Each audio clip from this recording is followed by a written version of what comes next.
Hello again, dear ones. Rev Robert with you over here. Rev Z right here. And this is New Thought Today. That's right. That's the banner for the other show. This is New Thought Today. We're here every Tuesday at 2 p.m. Mountain Time, exploring the new ideas, the new ways that we can look at the world and our lives through the lens of the New Thought philosophy and be a part of where the New Thought philosophy is going in the future and where we're moving as we continue. So we want to say hello and shout out and say thank you. Looks like Alice is here. Hello, Alice. Good to see you, dear one. Giving us a quick thumbs up. I appreciate that. Anyone else that's out there, please feel free to join the conversation today. Join in on the comments. Let us know what you're thinking. Let us know what questions you might have.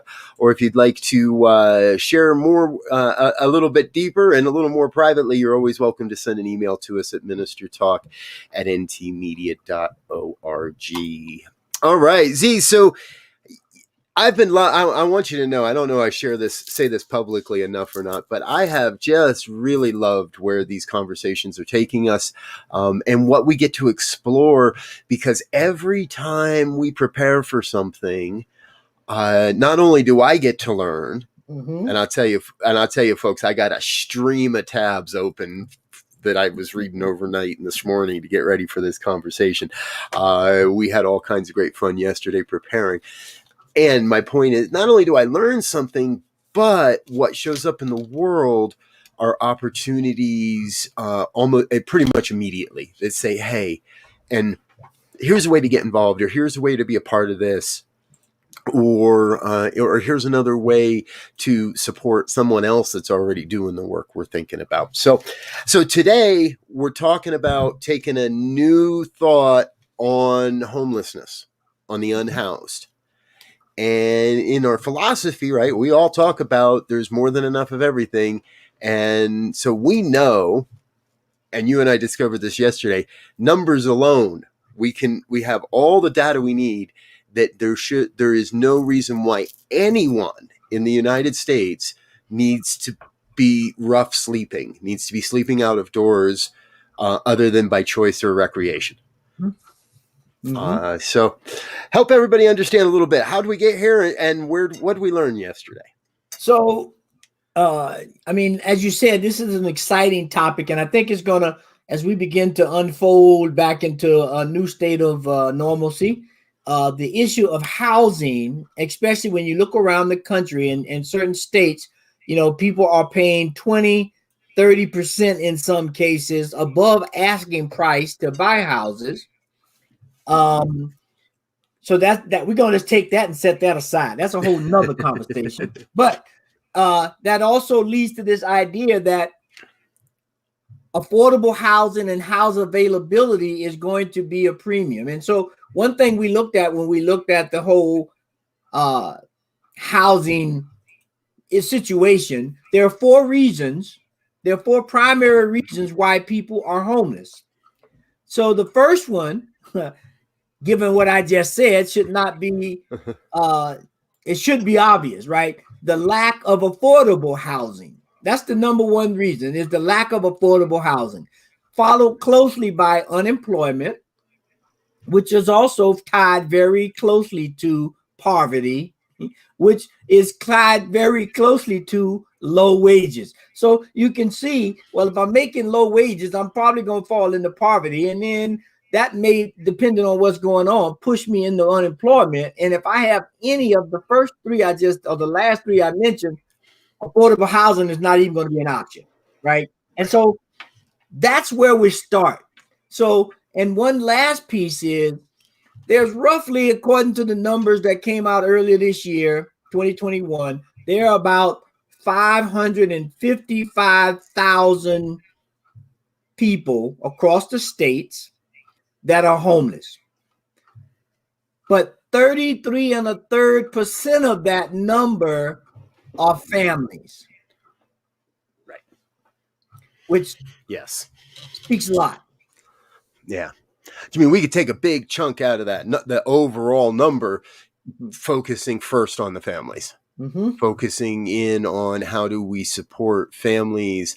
And we found some resources on some work that people are doing, nonprofits that are working in the areas of supporting single mothers with children, perhaps even complete families. And some of these organizations are even out there saying, hey, we're going to try to help you before you end up without a roof over your head.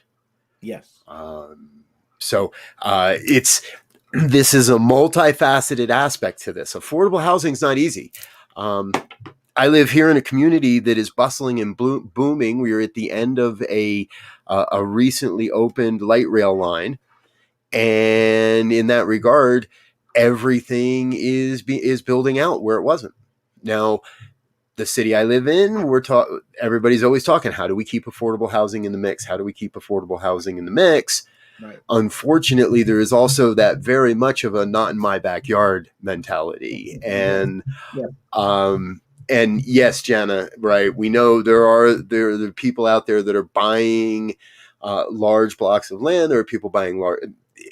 At a certain point, do we really need? What was it? I saw a baseball player sold a mansion that he was renting to a football player for $22.5 million.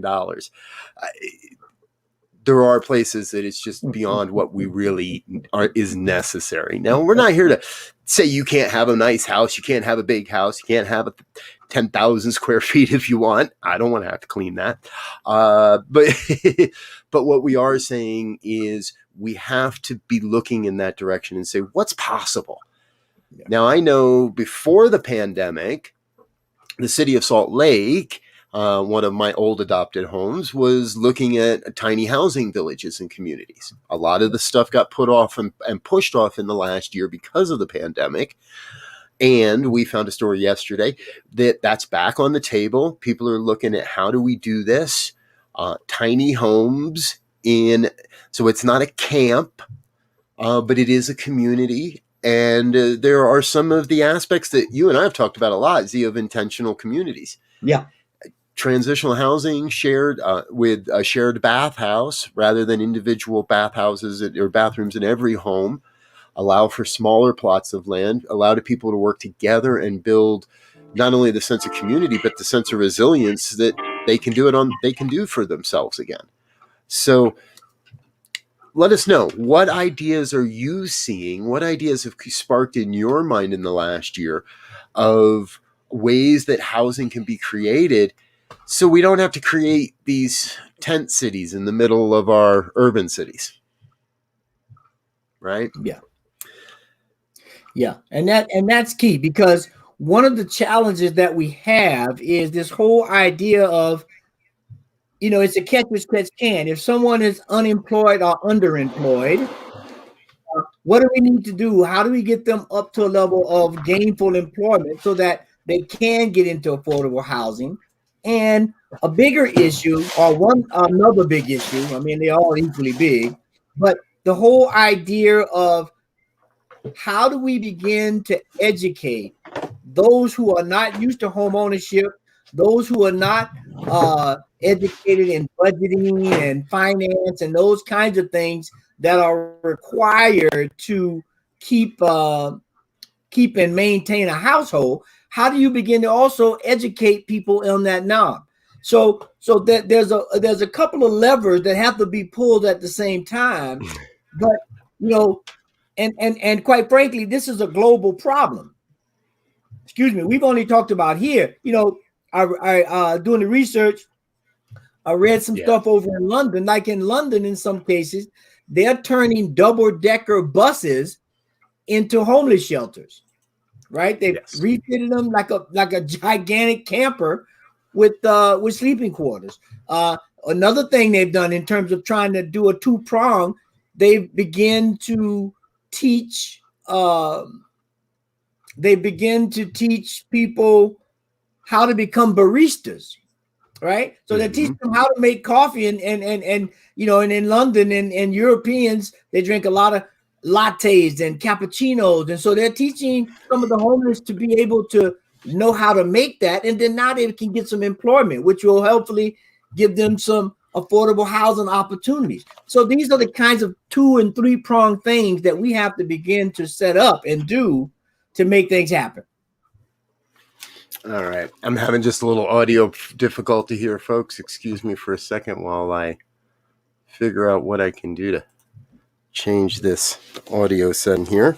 Yeah. And while you do that, I'll just add one other thing in that the whole idea we spoke about intentional communities, there are ways to find shared space where people can have a sense of individualism by a tiny house, a tent, or whatever it is, to have some privacy, but then to also have some community space, whether it's a kitchen or whether it's a place to take care of your personal needs, so that people get a sense of individuality, but they also get a sense of belonging and shared work and responsibility that everybody has to do that, right? Right. And so last thing, as you begin to transition people in here who are coming out of the homelessness, we set up services where they can be helped counseled and educated and evaluated to see who may need some real serious mental counseling or mental health care practitioners to intervene or come into their lives, so we can begin to balance this thing out and really figure out how to make it work. Right. There are innovative ideas out there everywhere. And one of the things I saw is if you imagine, folks, a lot of places in the country, there's what's considered the blight of America, if you will, are mobile home parks. A lot of people don't like them.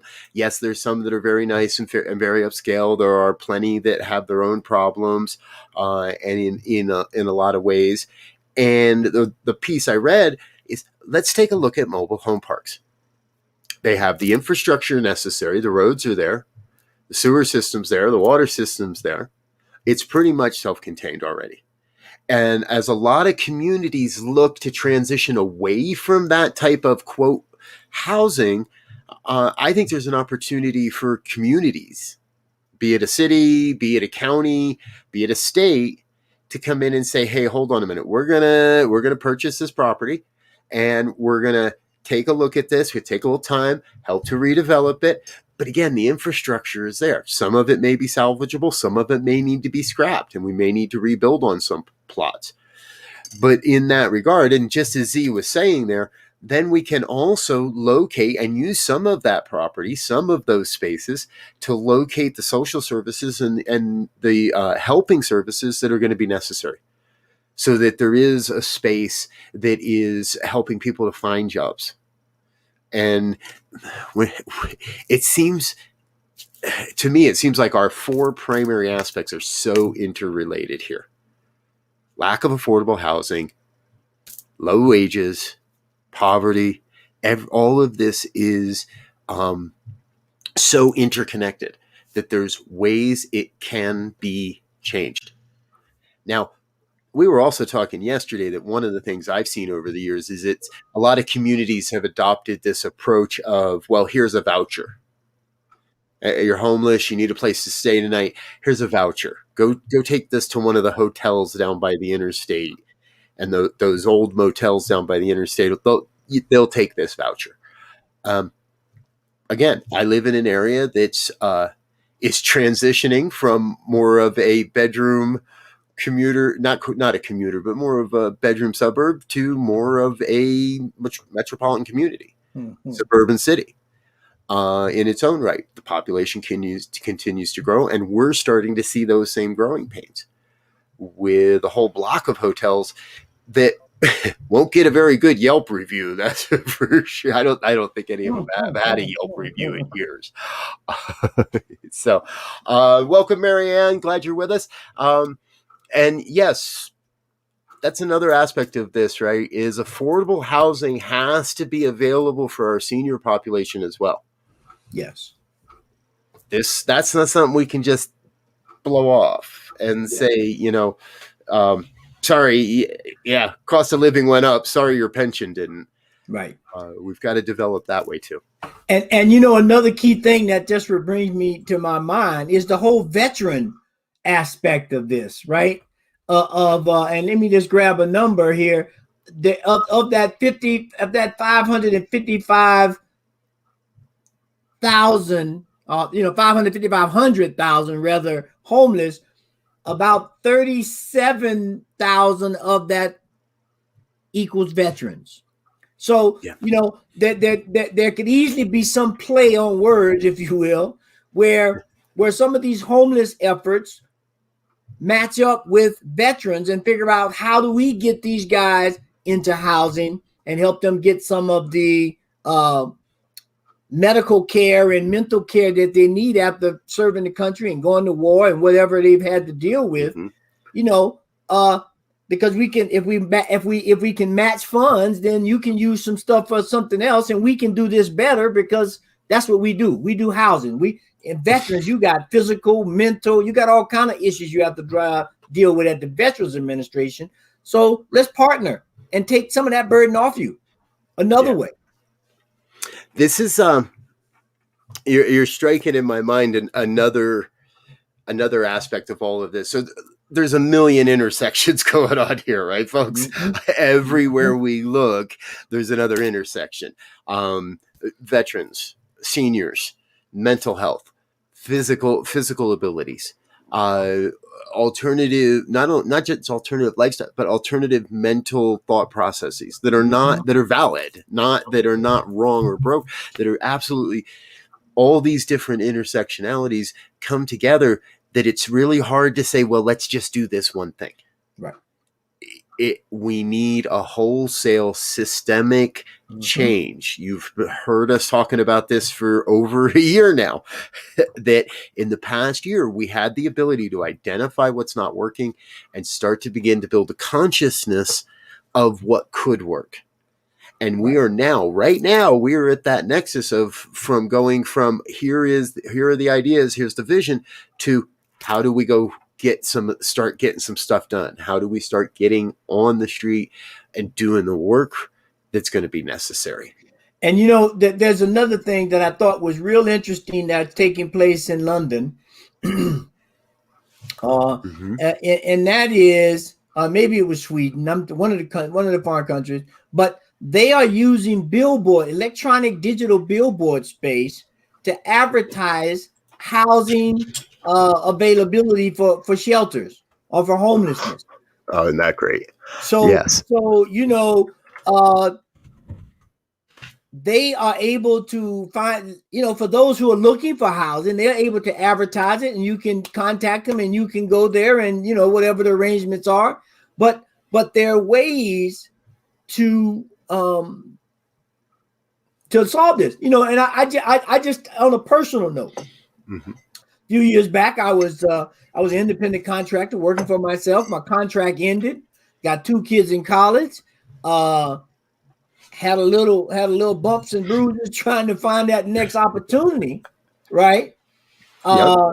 And just for that short period of time, 9 months or so, almost a year, I was blessed. My wife was still working, and I had saved a little bit of money, and pulled some strings here and there. But it was been easy for me to be homeless. Right. I believe I could say the same thing, and there's far too many people in this country that are in those situations, that are just right on that edge. We're doing best we can, and we're doing everything we can, and life happens sometimes, and there can be circumstances that push us into that brink. Yeah. As they say, we're all one major medical mishap or one major, family disaster that we slip into home. And I'd say there's a large, 55-65% of the country are in that kind of situation. Right. Yeah. Oh, folks, I do want to count ourselves as blessed. We were looking yesterday in Denver area alone, where Rebsy and I live. On average, any given night, there's 10,000 people sleeping rough. sleeping somewhere, or perhaps not. Yeah, you're right. Exactly, Alice. And this pandemic has done that to people. And again, so I think we're in a place where we're being called, number one, be compassionate. Number two, we have to start doing what can be done. Now, you and I are big proponents. We don't just throw money at the problem. Right.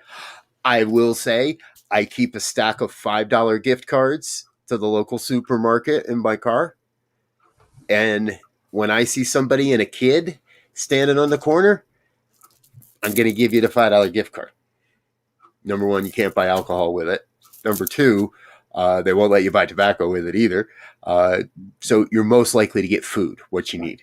Right. Right. And because of that, we all are being called, I think, to take what steps we can. Yeah. Yeah. Right. And the interesting thing about that, because I've had a lot of conversation with friends and family or whatever about, I don't never give to anybody, yada, yada, yada, because it looks like a scam or this. Well, but that's not, and from my perspective, that's not mine. If I don't give to everybody I pass, but if there's an energetic hit and I feel it in my heart that, okay, this is something that I want to give to, regardless of what they do with it. Yep. I'm moving on that loving energy to support whatever, right? I'll let that lay where it needs to lay. But but the idea of being able to give freely, because we know from our teachings that there's the law of circulation. And if I'm giving freely, not looking for any rewards, not looking for any accolades, but giving because I feel moved, right? That's a whole nother energetic perspective that just taking place. Yep. And it'll go a lot farther. Yep. And that goes a lot. And I heard this once too from 95% of the people that are standing on street corners with a sign are there because they have no other choice. They feel they are at their wits' end for anything else. As in any situation, there will be a small group of people that are there intentionally to misuse the law and take advantage of others. Mm-hmm. For the most part, and again, I agree with you, give where it calls to. If it doesn't feel right, if something doesn't feel, if it's like, man, I don't know, then you're under no compulsion to give. Right.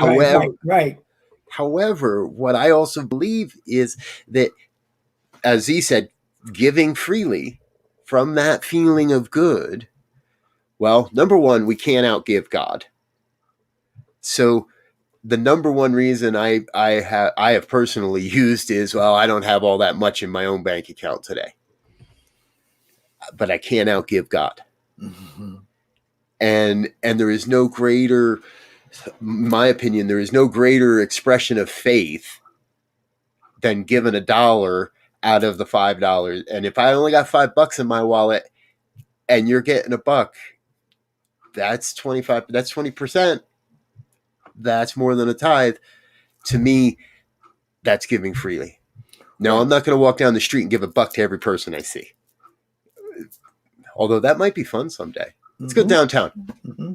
Grab a 50. Let's go downtown. Pick up a stack of ones each. Well, and here's the other piece to that, as you were saying, that pops up, right, for me, is that I may think that dollar is insignificant, but that dollar I give may be the $1 that they need to get a hot meal and a hot shower that night. Yeah. Or to get them some medicine that they need. Yep. So to me, the dollar may seem insignificant. For them, it's a lifesaver. Right. And so and that's what we have to begin to think outside the box. Something you said earlier, that there's this coordinated effort. And I think communities, and we can start at whatever level, a basic community, a town, a township, a city, and just keep expanding it out. But we have to begin to create coordinated approaches to doing this. Yes. and not leave the work just on the community or just on the city or just on the state, but figure out where each element of that bigger city draw down to the deep. How do each one of us contribute to solving the problem? Exactly. Yes. It's a lot of work, many hands make light work. Yes. Right. Yes. So, and folks, I want you to know, we're still not really ready to announce, but we've been teasing this for a few weeks now. Reverend Z and I and a couple other folks from a couple other communities here in the Denver area are working on a project to be able to go out into the world and get our hands dirty and feed people and get people clothing, and if possible, help to support what's going to help them get that consciousness to say, where is my shelter? How do I find shelter, and what's safe for me, and help people to come back to that consciousness, that place of recognizing that they're safe, they're secure. Now, a lot of people end up on the street because they don't feel safe in where they are, where they call home. Especially younger generation, teens. A lot of teens on the streets these days because they just don't feel safe being who they are, where they are. Yeah. I want to reach into those connections and those communities as well, and we're working towards ideas in that way. Now, again, we want to hear your ideas. We'd love to hear your ideas on how do you go about things like that. What are models that you've seen? What have you liked? Another thing that we've seen and I've practiced over time, I'm not doing it right now currently, but I have in the past, was the gift bags, socks, underwear, toothpaste, bar soap, a little shampoo, whatever it is, all put together in a big Ziploc baggie, and you can hand those out. Yeah. Maybe you have the ability to start a coat drive or a blanket drive as we come after the summer, in the fall. Last year, a friend of ours, Z, made a suggestion. Hey, let's see if we can raise up some coats, right? I put one post on Nextdoor. All in all, I probably brought in 300 or 400 pounds of coats. I had people like 3 days after I had delivered them all and already put up a post and said, we're done. I can't take any more. 3 days later, there were still people like, do you need any more coats? Can I get you any more coats? We're going to do it again this year. And we're going to, I'm getting that hit. We should go for 500 pounds. This fall we'll be asking for coats, and it doesn't have to be a huge thing. Like, I did this in a couple hours. Right. Okay, folks, everybody emailed in. It was all in a localized social network, so everybody was in 3 miles of me. Made a big loop one day and came home with a whole car full of coats. Wow. You can do stuff like this too. And as you're saying that, it jumps to my mind now, right? We said that one of the leading causes of homelessness is underemployment or unemployment, right? Right. I would love to see the statistics. I may have to go try to find them. What those statistics are related to in terms of education. Does someone graduate from high school? Do they have a trade? Or have they gone to a couple years of junior college? And so think about the whole idea of setting up pop-up classrooms, if you will. Especially now that we've gone through what we've gone through with the pandemic, we know you can, in the right environment, you can have effective online communication for teaching. Let's find some people who may be homeless and didn't have an opportunity to finish high school. Let's get them a GED. Let's figure out how to do that on a place that's safe, where they don't have to go in and be teased or whatever. And then let's see if we can find some apprenticeship programs to get them involved in, or some trade, so that because I would imagine part of the whole home is a sense of self-worth, that people are in some way, for whatever reason, feel that they're not valued, that they're not, being appreciated, or they don't have anything to give. And so I'll just check out. But if we can help some of that a little bit by just getting people educated, getting them skills, having them feel good about who and what they are, then we can elevate that. They're going to get better employment. They're gonna have more opportunity, and then we're going to give them some education on finances and budget and those things, and I'm proof positive that we will get a large number of people out of that ranks into the top level of, okay, we're now employed and we're ready to look for some housing, Right. ownership Yep. housing too. Exactly. We might, yes. I forget what the numbers were, Z, because we've talked about so many numbers, and maybe there is a gluttony of available housing in this country right now. The problem is it's empty, and people aren't looking at it as a resource to support people. They're looking at it as a resource for their own greed and for their own pocketbooks and for their own longevity. So there is an opportunity. We have a wealth of empty office space in this country right now. Every major city in this country has a gluttony of empty office space. Every city in this country has empty motels, abandoned motels. Yeah. Every single city has enough empty floor space to house every single person that is homeless in this country. So I think it was you said it was about 500,000 any given night in the United States, right? I think if I remember the number correctly, it was 3.5 million empty houses at this point. Wow. We give everybody that's homeless 7 places to live. Take one a night. Go ahead. Right. Right? Go. Right. Now, that doesn't have to be long term. And we're not here trying to create socialism in a socialist country. And we're not trying to say we're going to take your houses and your apartments. But I know there are good-hearted people out there that own property that recognize they could easily convert something. I think it was Jana that had a great idea earlier in the conversation about farms and farming. That, right? We have a lot of people, yes, a lot of people cross the border, whether according to our laws or not, to support our farming mechanisms in the United States. Mm-hmm. And I think, and not to say that, right, I don't want to get down that road, but that's work, and we could create housing. Yeah. Yeah. And it doesn't have to be for a lifetime until you get back on your feet, until you get to the next thing. Right? And so I'll just put in the chat this link to this place called Beyond Homes Online, where a young lady started a program.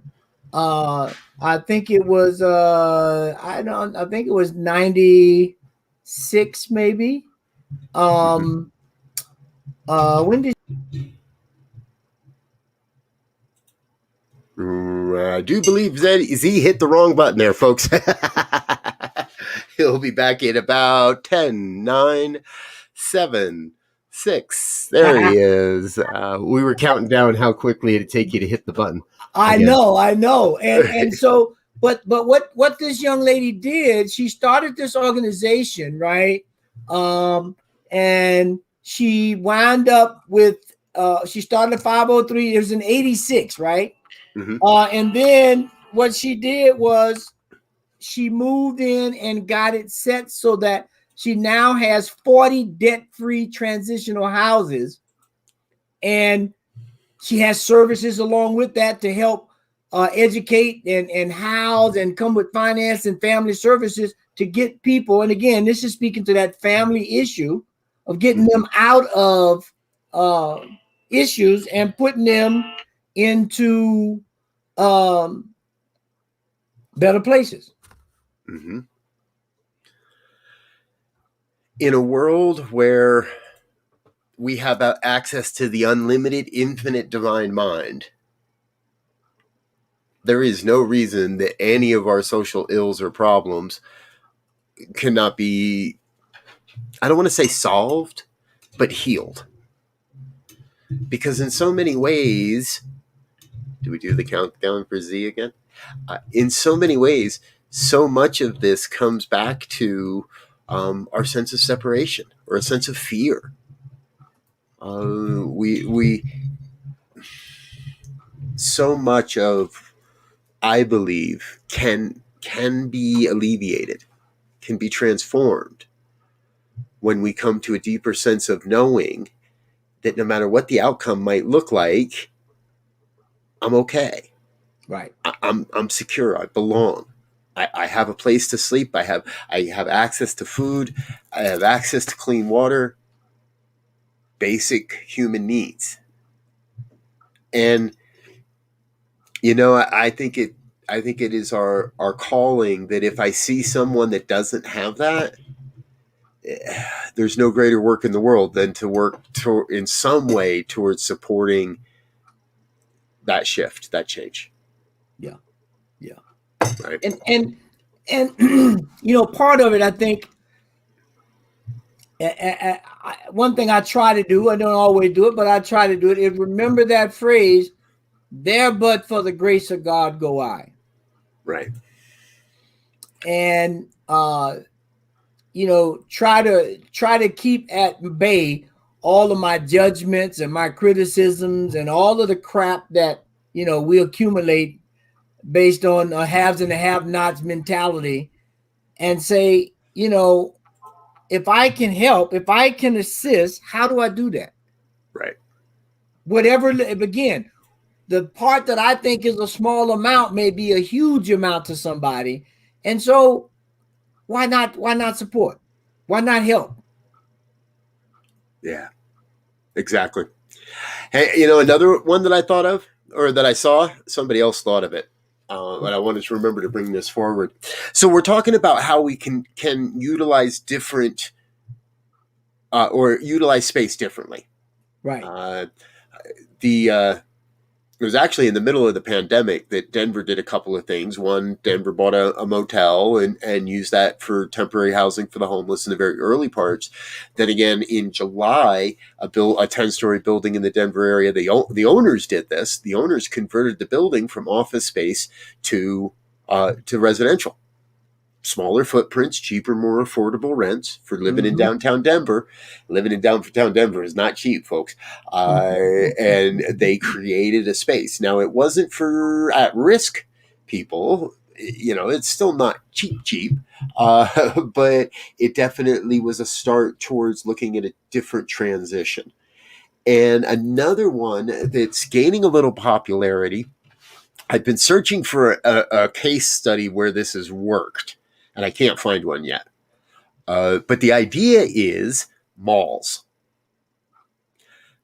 Another blight across the countryside at this point are shopping malls. And shopping malls that were built in the 70s, 80s, and later have reached their lifespan, and a lot of them have been shut down over the country. And there are large abandoned spaces. I got to believe there's a way to create a village out of that. Now, it's an indoor village, but you got atriums, so you got some light. Again, the infrastructure's there. The water is there. The bathrooms are there. We can create. How hard would it be to take an old storefront and create a cottage within? And this could be, again, some of those spaces get dedicated to social services, and some of those spaces get dedicated to job search, and some of those spaces. So whether it's a transitional housing to get people off the street and back to self-sufficiency, or it's just a village. Right. And that's where people get to. They move through the transition, and that's the next step after that you can have ownership in this village, in this indoor village somewhere. Well, and just think about it. I mean, when we look at life, right? When we look at the educational system, it's a transitional process, right? You don't go to first grade to stay there. First grade is the transition to second grade, and elementary is to junior high, and so forth. And so that is the progression of life. I mean, life is a process of progression.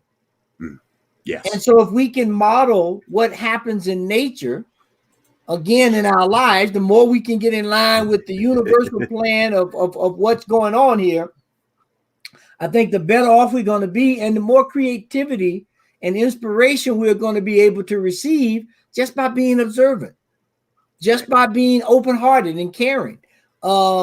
And that's where part of the work we have to begin, I believe, to look at things, we look at differently. We can't just try to reframe all of the old stuff, right? Because the old stuff has been built on a concept and an idea that no longer exists.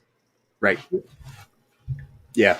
It was built on that my way or the highway, right makes right. Got to get my, the heck with you. I'm taking care of me and mine first.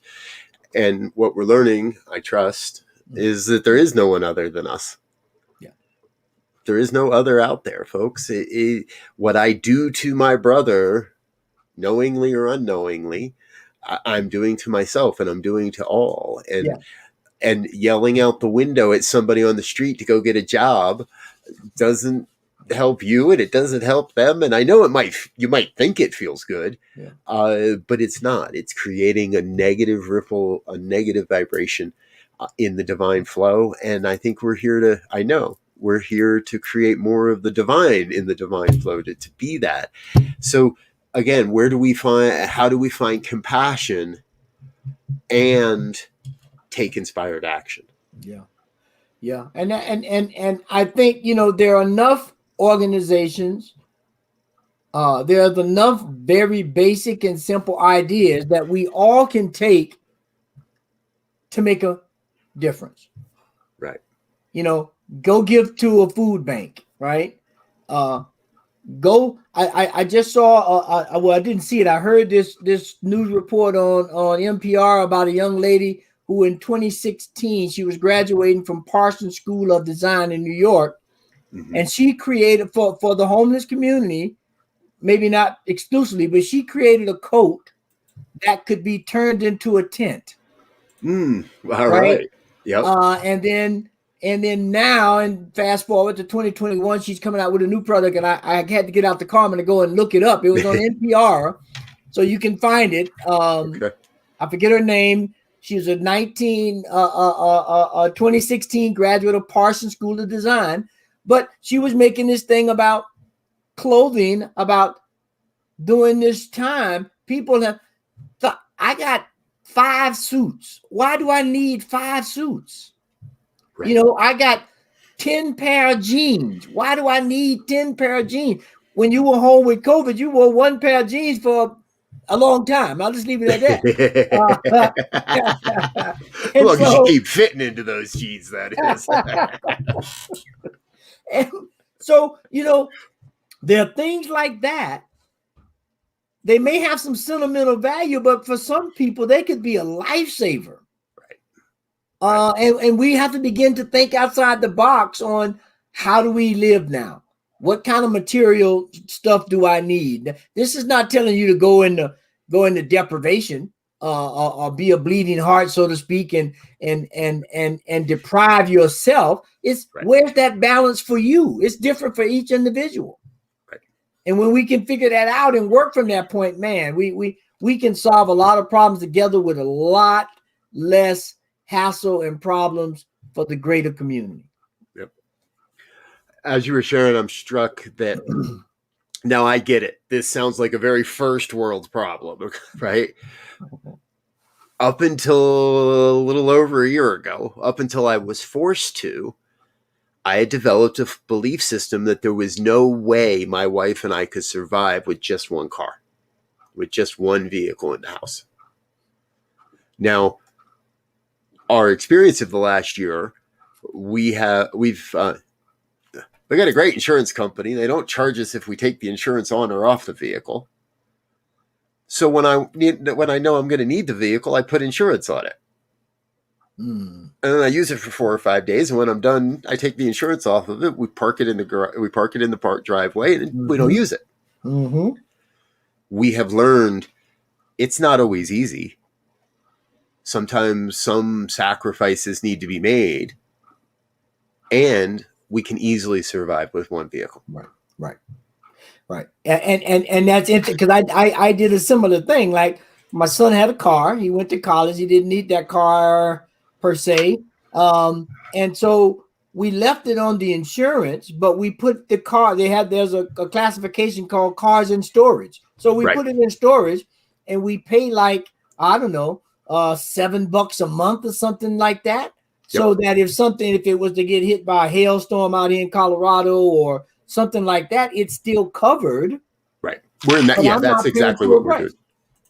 Yeah, I think that, we pay that $7 too, or so, whatever it is, because you can't. Yeah, there's still a loan on the car. You can't leave it without insurance. Totally. Yes.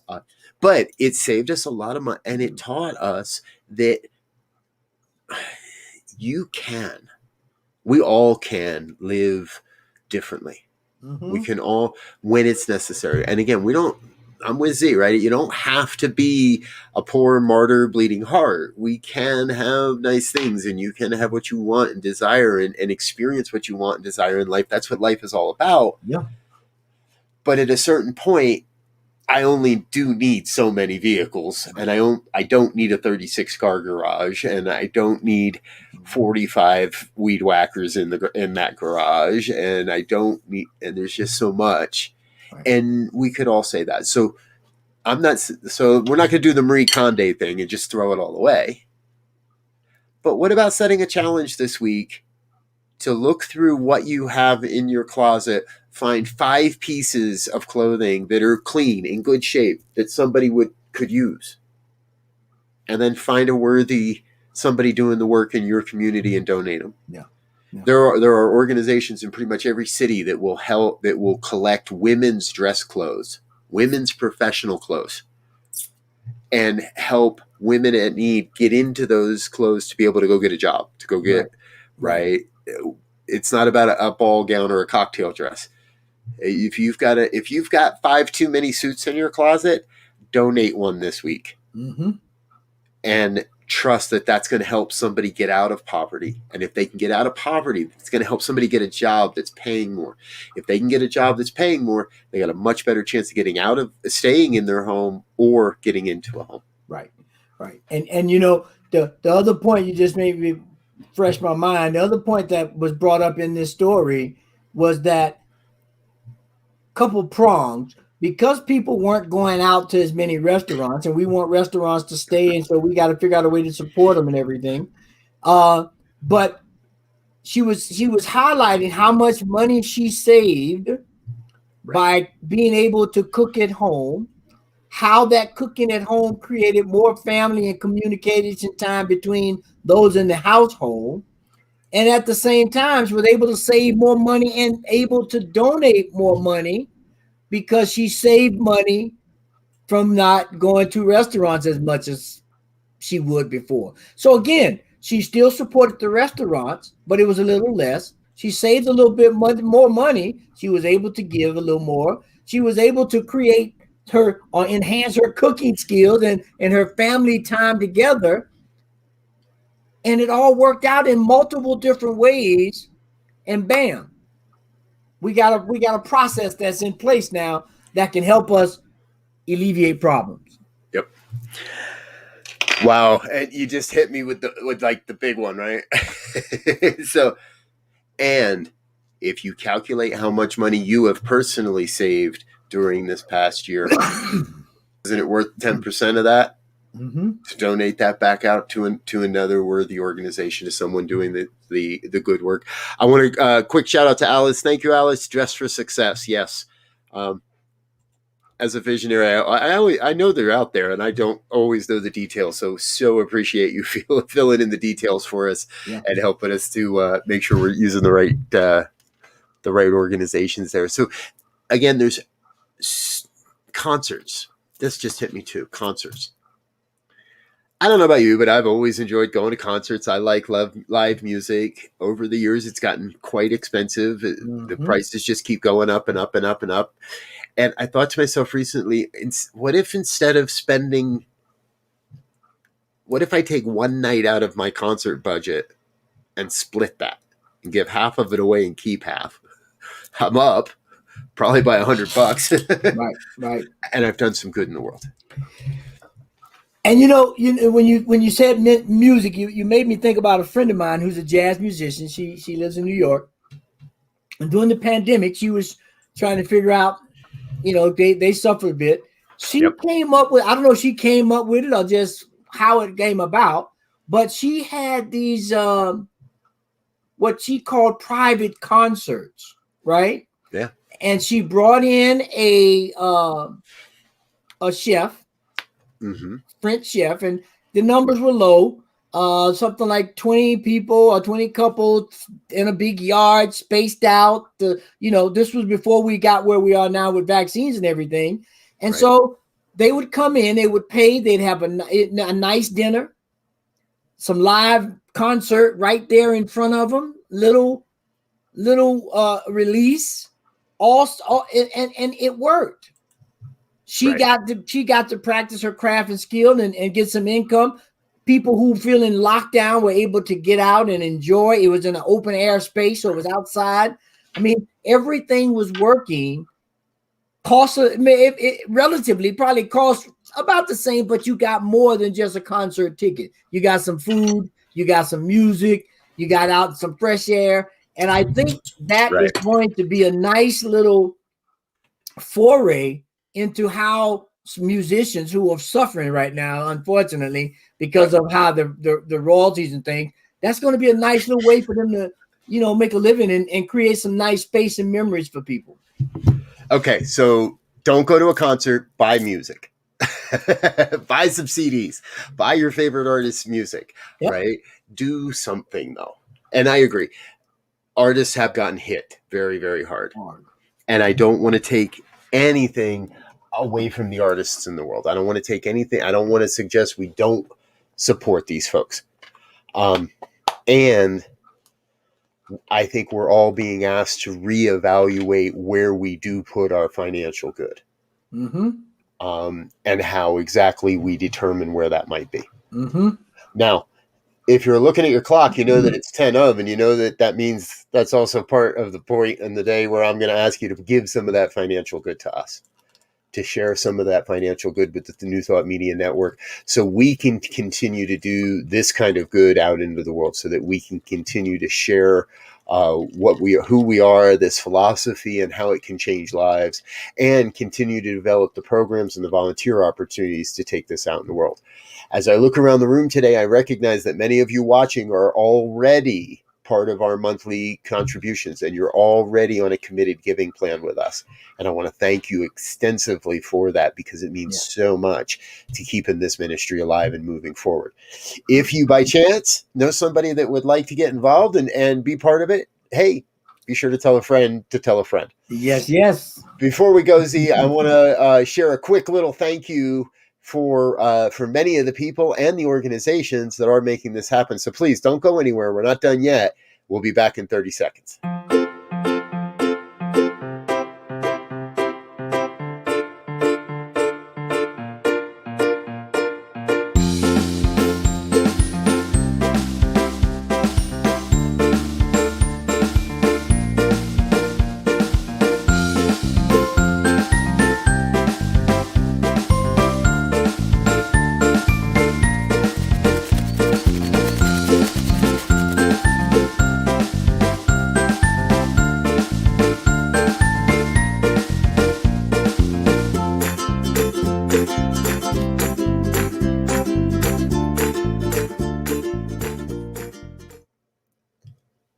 And again, folks, many of you probably saw your name on that one slide. If you didn't, well, then make a monthly donation, make a monthly commitment. We'll get your name on there for next month's video. We're going to do a different video like that every month. And please visit the communities that are making this happen. Centers for Spiritual Living, Denver, Midtown Atlanta, and North Jersey. All three of those centers are financially supporting us, and we thank you for that. Please visit their communities, visit their websites, check out their Sunday services. Some of them you can even find here on the network. Z, final thoughts before we go. Well, I mean, for me, it's simple, and I'm going to start myself. I'm going to go through my closet, and I'm going to take 5 things, and I'm going to get them out of here. And then I'm going to look for some kind of homeless housing, whatever organization that calls me, and I'm going to figure out how I can volunteer something, whether it's time, money, or both. To begin to chip away at this problem. at this point. Exactly. Good for you. All right. There it is, folks. 5 things. And hey, let's make a game of it. Post it on social media. Put it on the New Thought Media Networks page, and we'll share those pictures around. We'll figure out a hashtag and all that to go with it. And watch for pictures of Z and I giving away clothes. Yep. And if you have an idea, or you'd like to get in touch or involved in the conversation, or you have a conversation you'd like us to approach, or if you have someone you'd like to have us have on as a guest on this program, please drop us an email, ministertalk@ntmedia.org. All right, folks, that's it for this week. We'll be back again next week with even more on New Thought Today. Until then, peace and blessings. Peace and blessings.